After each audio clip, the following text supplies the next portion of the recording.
SIR প্রক্রিয়া ঘোষণা হওয়ার সঙ্গে সঙ্গেই তেতে উঠেছে পশ্চিমবঙ্গের রাজনৈতিক মহল। এবং আরও একটি বিশেষ গুরুত্বপূর্ণ বিষয় হলো যে যখন এসআইআর এর ঘোষণা করতে সাংবাদিক বৈঠক হচ্ছিল, সেই সাংবাদিক বৈঠকে জ্ঞানেশ কুমারকে প্রায় 5 থেকে 6টি প্রশ্নের সম্মুখীন হতে হয় পশ্চিমবঙ্গকে কেন্দ্র করে। অর্থাৎ তখন থেকেই বোঝা গিয়েছিল যে এই এসআইআর প্রক্রিয়া যে 12টি রাজ্যে হতে চলেছে তার মধ্যে সব থেকে বেশি চর্চা হবে এবং আগামী দিনে চর্চিত রাজ্য হিসেবে নাম উঠে আসবে পশ্চিমবঙ্গের। পশ্চিমবঙ্গের শাসক দল তৃণমূল কংগ্রেসের পক্ষ থেকে বলা হয়েছে একজনও ন্যায্য ভোটারের নাম বাদ দিতে দেব না, একজন ভোটারেরও নাম বাদ দিতে দেব না। উল্টো দিকে প্রধান বিরোধী দল বিজেপি তাল ঠুকতে শুরু করেছেন যে 1 কোটি অনুপ্রবেশকারীর নাম বাদ যাবে, কেউ বলছেন 80 লক্ষ অনুপ্রবেশকারীর নাম বাদ যাবে, কেউ 1 কোটির বেশি অনুপ্রবেশকারীর নাম বাদ যাবে বলে দাবি করছেন। অর্থাৎ সংখ্যা দাবি পাল্টা দাবি, এই বিষয়টা কেন্দ্র করে পুরো চলছে। শুভেন্দু অধিকারী তিনি তো বলতেই শুরু করে দিয়েছেন যে এসআইআর ঠিকভাবে হলে পরে পশ্চিমবঙ্গে বিজেপির ক্ষমতায় আসা কেবলমাত্র সময়ের অপেক্ষা। উল্টো দিকে রাজ্যের একদা শাসক বামফ্রন্ট তারা বলছেন যে কোনো ন্যায্য ভোটারের নাম যেন বাদ না যায়। মৃত voter, absentee voter, double entry আছে, তাদের নাম বাদ যাক, কোনো অসুবিধে নেই, কিন্তু কোনো ন্যায্য ভোটারের নাম যেন বাদ না যায়। ইতিমধ্যেই রাজনৈতিক দলগুলির পক্ষ থেকে বিভিন্ন জায়গায় শিবির শুরু হয়ে গিয়েছে। বিভিন্ন রাজনৈতিক দল মানুষের বাড়ি বাড়ি গিয়ে সেই 2002 ভোটার তালিকা থেকে মানুষকে তাদের নাম খুঁজে বার করতে সহায়তা করছেন। অর্থাৎ প্রত্যেক রাজনৈতিক দল তাদের নিজ নিজ শক্তি অনুযায়ী মাঠে নেমে পড়েছে। আবার এই রাজনৈতিক দলগুলিকেই বিএলএ নিয়োগ করতে হবে, সেই প্রস্তুতিও চলছে। এবার এসআইআর প্রক্রিয়া ঘোষণা হওয়ার সঙ্গে সঙ্গে পশ্চিমবঙ্গে আরো একটা ঘটনা ঘটছে, যে একাধিক আত্মহত্যার ঘটনা। আমরা দেখলাম যে এসআইআর ঘোষণা হওয়ার সঙ্গে সঙ্গেই উত্তর 24 পরগনার পানিহাটিতে প্রদীপ কর নামে একজন আত্মহত্যা করলেন। এছাড়াও আরো বেশ কিছু জায়গায় আত্মহত্যার ঘটনা ঘটেছে।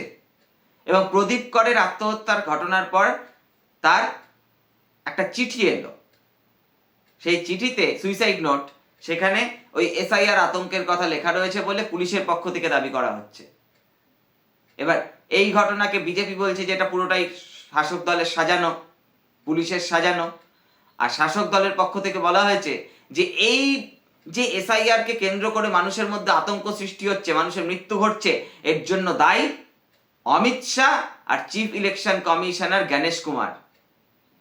অর্থাৎ মৃত্যুকে নিয়ে তাল ঠোকাঠুকি চলছে, এটা বাস্তব। প্রদীপ করের বাড়িতে পৌঁছে গেলেন অভিষেক বন্দ্যোপাধ্যায়। অর্থাৎ অপটিক্সের রাজনীতি বর্তমান।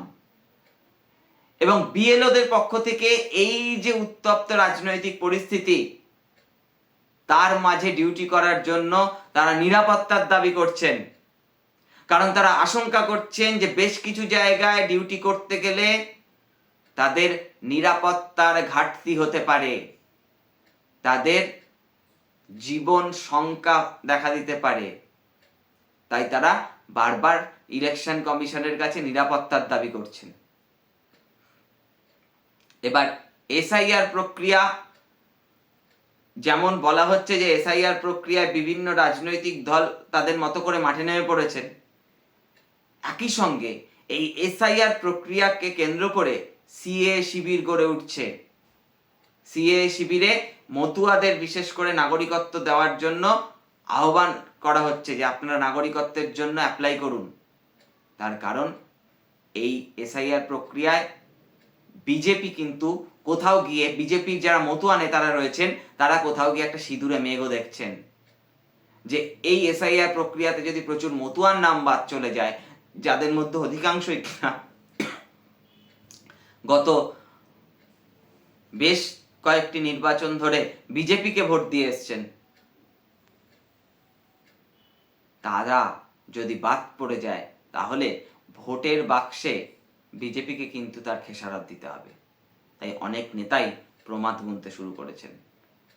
এসআইআর প্রক্রিয়া যত আরো এগোবে, এই রাজনীতির উত্তাপ ততই আরো বাড়বে বলেই মনে করছেন রাজনৈতিক মহলের লোকেরা। তবে সেটা কতটা বাড়বে এখন সেটাই দেখার। আপনাদের চোখ থাকুক দ্য ফ্লো এর পর্দায়। যারা এখনো চ্যানেলটিকে সাবস্ক্রাইব করেননি, সাবস্ক্রাইব করে দেবেন, পাশের বেল আইকনটা প্রেস করতে ভুলবেন না। দেখা হচ্ছে পরবর্তী কোনো এক এপিসোডে।